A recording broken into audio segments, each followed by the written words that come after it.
جو यहाँ पर माहौल बना है 2019 के बाद, उसका ये तकाजा था कि हम लोग इकट्ठे चलते एक इतिहाद के साथ आगे चलना था हमें। और क्योंकि आपको मालूम है हजारों नौजवान हमारे जेलों में बंद हैं, बात नहीं आप कर सकते हो। हमारी तो क्या बात, आप जो जर्नलिस्ट हैं बात करते हैं, कितने सारे हैं हमारे जर्नलिस्ट बंद हैं। हमारे नौजवान बाहर की जेलों में इस वक्त खुदा न खासा सड़ रहे हैं, मुसीबत में हैं। मुलाजिम क्या है, उसके घर वाले बात नहीं कर सकते हैं। हर हिसाब से देखिए कि एक बहुत ही ज्यादती का माहौल चल रहा है। तो इस माहौल में हमारा इकट्ठे चलना बहुत जरूरी था। और यही वजह थी कि मैंने बॉम्बे में जब इंडिया अलायंस की मीटिंग हुई तो मैंने वहां जब जम्मू कश्मीर की बात चली तो मैंने कहा वहां पर कि फारूक साहब हमारे सबसे सीनियर लीडर हैं, जम्मू कश्मीर के हवाले से ये फैसला करेंगे। ये सोच के कि फारूक साहब बड़े हैं, ये जज जब कोई बनता है तो वो इंसाफ की बात करता है। तो मुझे उम्मीद थी कि वो पार्टी मफादात से ऊपर उठ के बात करेंगे। और अगर यही फैसला करना था जो उन्होंने किया, अगर उनको लगा, फारूक साहब को लगा, उमर साहब को लगा कि पीडीपी की आवाज से बेहतर आवाज हमारे पास लोग हैं, जो नुमाइंदे हैं, वो ज्यादा बेहतर तरीके से जो जम्मू कश्मीर के लोगों का दर्द है, जो यहाँ की तकलीफ है, जो यहाँ की मुसीबत है, उसकी अक्कासी पार्लियामेंट में कर सकती, तो कुछ भी नहीं करना था। जो बात कल उमर साहब ने कही, ये बात ये आज से 2 महीने पहले कह सकते थे, मुझे फोन कर सकते थे फारूक साहब, उमर साहब मुझे बुलाते, मुझे कहते कि आपने फारूक साहब को जिम्मेवारी रखी है फैसला करने की। हमने ये फैसला किया है किसी वजह से कि आप शायद हमारे लोग बेहतर वहाँ नुमाइंदे बन सकते हैं, बेहतर तरीके से आप जम्मू कश्मीर की आवाज पहुंचा सकते हैं। इसलिए हमने ये फैसला ऐसा कर दिया है कि आप मत लड़िए, हम सिर्फ लड़ेंगे। तो शायद जो लार्जर इंटरेस्ट है, क्योंकि आप देखिए हम किस चीज के लिए लड़ रहे हैं, हम तो लुट चुके हैं, हमारे पास क्या है। तो अब हम पार्लियामेंट की सीटों के लिए आपस में एक दूसरे के कपड़े फाड़े।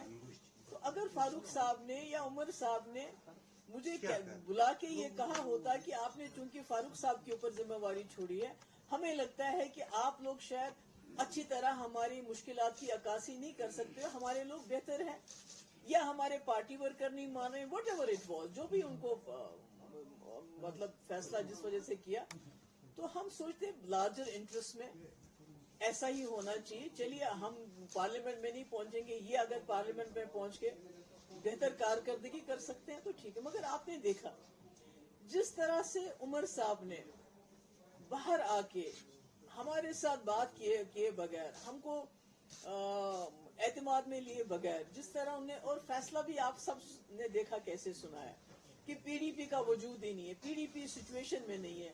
महबूबा मुफ्ती चौथे नंबर पे आई, तो उससे क्या हुआ कि जो मेरा वर्कर है, आपका मालूम है पिछले 5 साल से बीजेपी ने मेरी पार्टी सारी तोड़ के रख दी, बड़े बड़े सारे लीडर निकाल। अब मेरे साथ कौन है? मेरा वर्कर, जो बेचारा फाका रह के जेब से पैसा खर्च करके मेरे जल से जुलूस मीटिंग्स में आता है।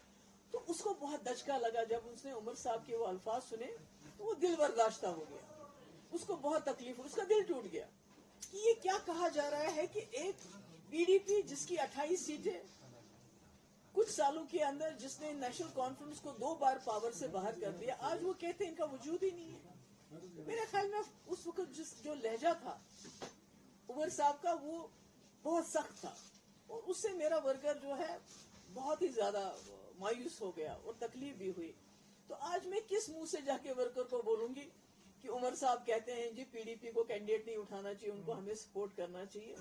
तो ये क्या ये आसान है? जब आसान था तब तो इन लोगों ने किया नहीं, जब इनको ऐसा करना चाहिए था तब तो किया नहीं। और जब आप घर में किसी को बड़ा बनाते हो, मालिक बनाते हो, जज बनाते हो, तो जज का फर्ज बनता है वो जाती जो मफादात से ऊपर उठ के फैसला करे और इंसाफ का फैसला करे। तो मुझे लगता है मुझे आज आपके साथ ये बात इसलिए भी करनी पड़ी क्योंकि हर तरह से मेरे वर्कर फोन कर रहे हैं, बहुत मतलब वो मायूस हो गए कि ये क्या हो रहा है, इन्होंने तो हमारी इतनी बेइज्जती की है, तो हम क्या लड़ नहीं रहे। तो इसलिए मैंने सोचा कि आप लोगों के साथ बात हो जाए। पीडीपी क्या उनको खुशी देने जा रही है, वहां से अपना कैंडिडेट खड़ा करेगी? देखिए पीडीपी तो इन्होंने तो हमारे पास कोई रास्ता ही नहीं रखा। उमर साहब ने जिस तरीके से, और फारूक साहब को जो मैंने एतमाद दिया था, जो मैंने उनकी इज्जत अफजाई की थी, ये सोच के बड़े हैं, सीनियर हैं, ये अपनी पार्टी मफादात से ऊपर उठ के सोचेंगे। मैं तो कभी सोचती हूँ अगर मुफ्ती साहब यहाँ पर होते, उनका तो एटीट्यूड बिल्कुल डिफरेंट होता है। वो शायद ये कहते हैं कि हम कोई सीट नहीं लड़ेंगे, आप ही तीनों लड़ो, अगर इससे जम्मू कश्मीर की आवाज पार्लियामेंट तक पहुंच जाती। मगर मुझे अफसोस है कि मैंने तो कह दिया, मैंने तो अपना फर्ज निभाया, मगर जो उन्होंने किया और उसके ऊपर से जो उमर साहब की बाद में प्रेस कॉन्फ्रेंस थी वो बहुत अनफॉर्चुनेट थी, वो बहुत दिल को खराब करने वाली थी कि पीडीपी कौन है, इनका वजूद कहाँ है, ये क्या है। तो उससे तो उन्होंने हमें बहुत दूर धकेल दिया, हमें तीसरे चौथे पांचवें नंबर पे भी नहीं माना और ये कहा कि हम असेंबली इलेक्शन में सोचेंगे कि इनका बिहेवियर कैसा होगा, इनका कंडक्ट कैसा होगा। तो ये तो मुझे लगता है कि ये ज्यादती थी, खासकर मेरे वर्कर के साथ जो बहुत मुसीबत में मेरे साथ इस वक्त चल रहा है, जबकि सारी एजेंसीज का दबाव, हर मुश्किल उसको सहनी पड़ रही है और मेरे पीछे वो चट्टान की तरह खड़ा है। तो उसके लिए ये बेइज्जती मेरी नहीं थी, बल्कि मेरे वर्कर की बेइज्जती की उस वक्त उमर साहब ने, वो सब कुछ कह के। तो इसलिए ये अब मुझे बताइए कौन सा रास्ता मेरे पास है, मैं किस तरह अपने वर्कर को कहूँ आज आप जी पीछे रहो, क्योंकि नेशनल कॉन्फ्रेंस चाहती है कि भाई हम उनको सपोर्ट करें। और हम हैं कौन, हमारे सपोर्ट से क्या होगा? उमर साहब तो हमें किसी गिनती में ही नहीं मानते, वो तो कहते हैं आप कहीं हो ही नहीं, तो हम किस गिनती में पीडीपी वाले। तो हम अपने हिसाब से, अपनी मुफलिसी के हिसाब से, अपनी गरीबी के हिसाब से अपने कैंडिडेट खड़ा करेंगे और लोगों पे छोड़ेंगे लोग क्या फैसला करते हैं, लोग किस आवाज को पार्लियामेंट में पहुंचाना चाहते हैं आज इस सिचुएशन में। Thank you. आजाद भी उठे, उसने बोला कि हमें किसी के साथ कॉम्पिटिशन नहीं है, हमारा मकसद ये है कि स्टेटहुड वापस आइए। चलिए हम क्या कह सकते हैं, आजाद साहब ने कहा होगा, मैं उस पर क्या कहूँ। आजाद है वो। तो मैम क्या अभी तक कैंडिडेट्स का कोई खाका आपके सामने आया है, कौन कौन से, जैसे कि अभी नहीं अभी तो आपको, मैं तो नहीं, मैं तो पार्लियामेंट्री बोर्ड की चेयरपर्सन नहीं हूँ, इसलिए मेरा वो ऐलान करना सही नहीं रहेगा। लेकिन तो मेरे ख्याल में 1-2 दिन में आपको अनाउंसमेंट। कंसल्टेशन चल लेकिन रहा ये है। साफ हो रहा है कि पीडीपी सभी सीटों पर चुनाव नहीं, मेरा मतलब कोई रास्ता छोड़ा क्या नेशनल कॉन्फ्रेंस ने हमारे लिए?